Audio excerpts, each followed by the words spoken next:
Hey everyone, welcome back. In this quick guide, I'm going to walk you through how to add pages, subpages, and links on Google Sites. So, if you're building a website and want to organize everything neatly, yeah, this will help you get it done in just a few minutes. All right, first thing, on the right side of your Google Sites editor, click the tab that says Pages. This is where you control, your entire site structure. To add a new page, hit the plus button at the bottom. A small window pops up. Just type the name of the page, like About or Services, anything you want. Then click Done. And yeah, that's your new page created instantly. Now, if you want to create a subpage, like a page inside another page, just click the three dots beside any page. Choose Add Subpage.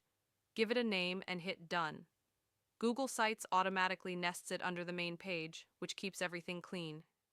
And if you need to rearrange things, just drag any page up or down. Subpages can also be moved around under different parent pages, so yeah, you have full control of your layout. To add an external link, click that plus button again and select Link. Type the website you want to connect to, maybe your shop or a social profile. You can also link to other pages inside your site. Click Done and it'll show up right in your navigation menu.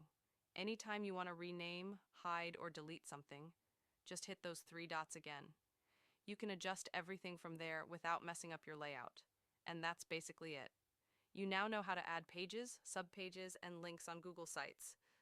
If this helped you out, feel free to like the video and, yeah, subscribe for more simple website tutorials.